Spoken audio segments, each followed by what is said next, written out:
I got a version. Thank you, Kaden and Logan. Last but not least, I'm going to invite Josh up to close us out with some comedy.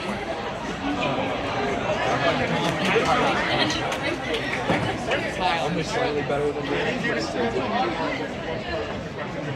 you sure you can?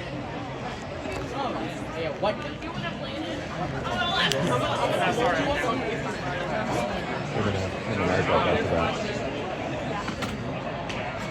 Hi, my name is Richard III. Wait, what? I didn't say that. I'm sorry. I meant to say Josh. People don't usually call me Richard III.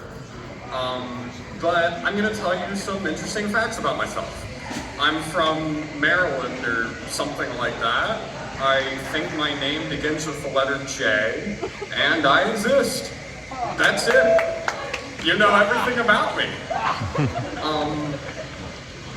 Although one thing I should probably mention is that I have this rare disorder called colassophobia, which is defined by the Oxford Dictionary as the intense fear of Joe Biden. I don't know about you, but I get so scared whenever I see him on my TV screen. My goodness. Like, that man jump scares me every time. The other night, I thought I saw him standing behind me in the mirror, but I turned around and he was gone. He could be hiding in my closet.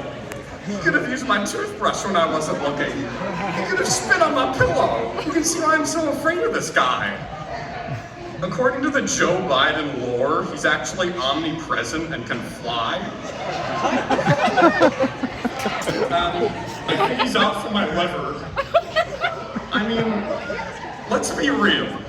If you woke up one night and saw Joe Biden peering through your window, signaling for you to give him your liver, what would you do? Have you adequately prepared yourself for this scenario? But the answer is obvious, you see. Just keep a sledgehammer under your pillow. Easy, trust me. He'll walk right back to the White House where he came from.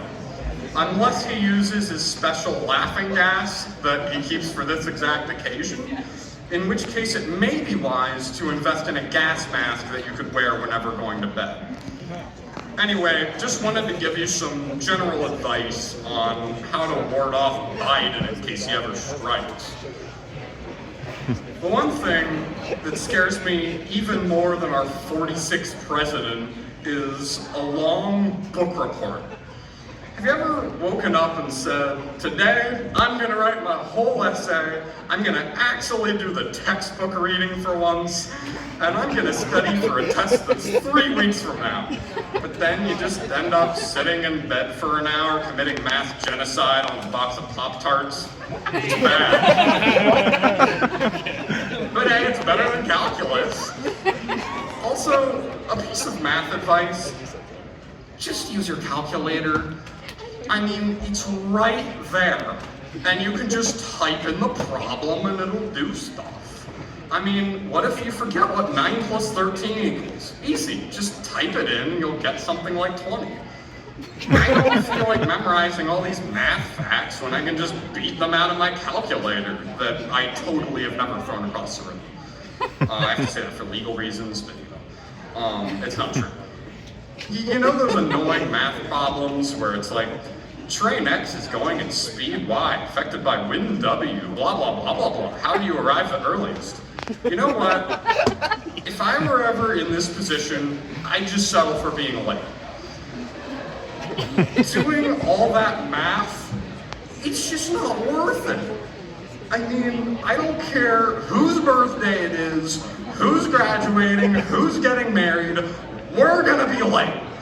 And that's just too bad. If they complain to you, simply remind them of every time they've ever been late because they didn't want to do math.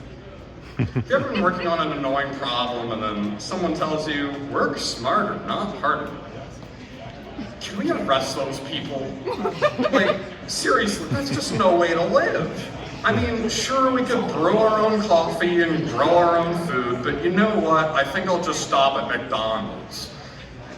I mean, that really seems to be the more reasonable thing to do. Think about it. If you're losing a chess game, just kick him under the table and then move his pieces when he's not looking. It's just not that hard. As you can see, chess doesn't need to be rocket science, and neither does math. I didn't learn chess to build a rocket. I learned chess so I could kick some people. Isn't that why everybody learns chess? I mean, you ever wonder why televised chess tournaments never show you what's going on under the table? I tell you, there is a war going on down there, and it ain't pretty. That's probably why Achilles generally tried to stay away from the competitive chess scene. I mean, I can't say I blame the guy. And it turns out, you can even apply the same chess strategy to Mario Kart, and it works just as well. If your friend is winning, just punch him. Trust me. I am a Mario Kart veteran, and I see it all the time. This is what separates the good players from the bad players. But unfortunately, the strategy doesn't work in checkers.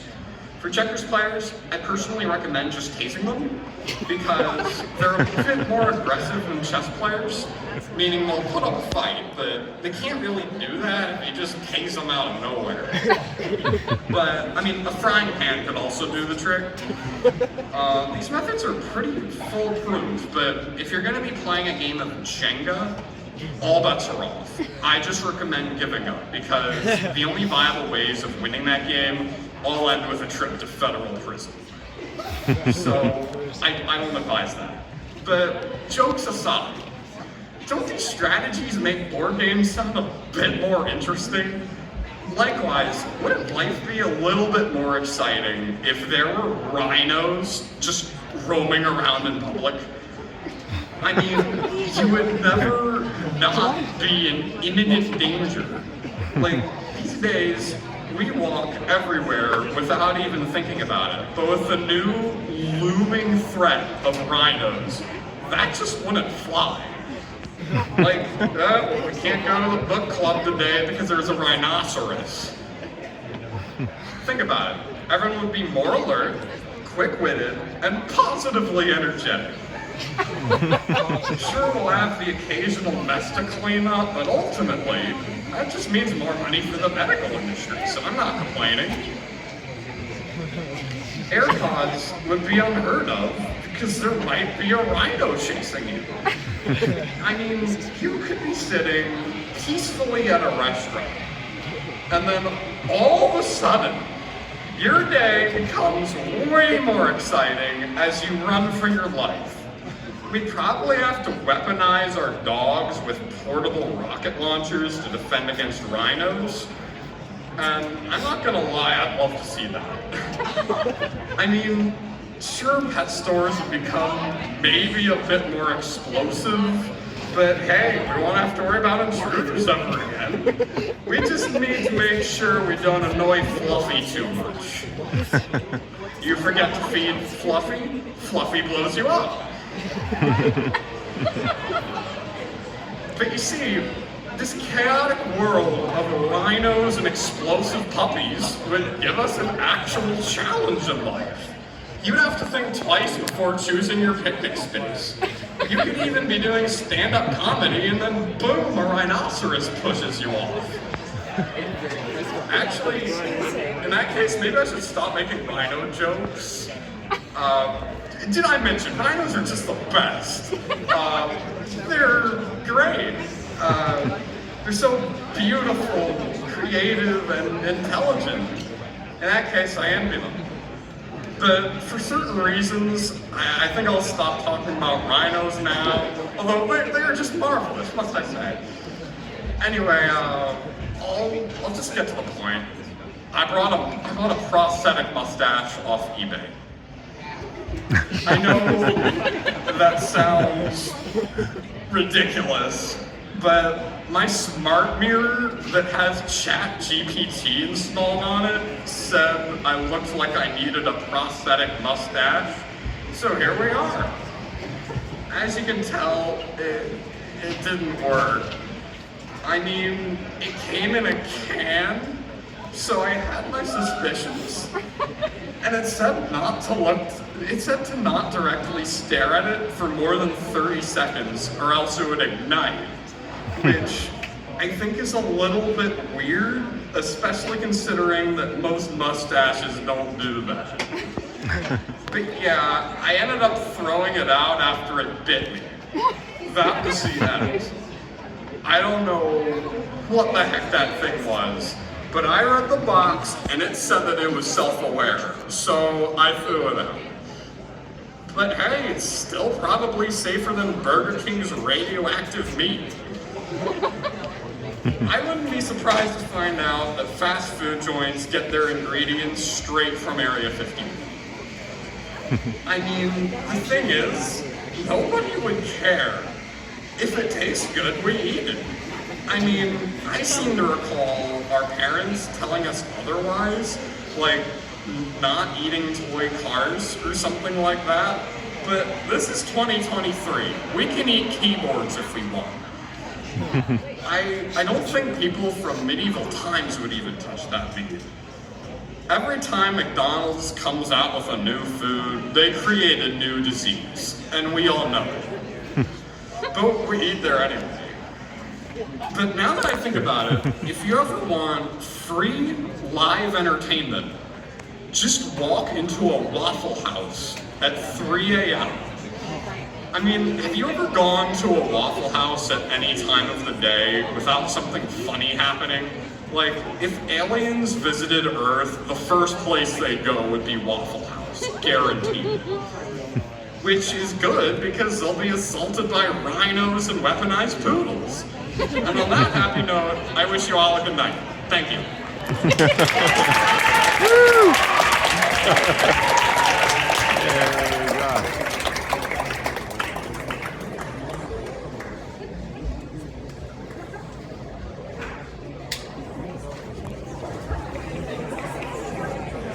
Alright, good stuff, Josh.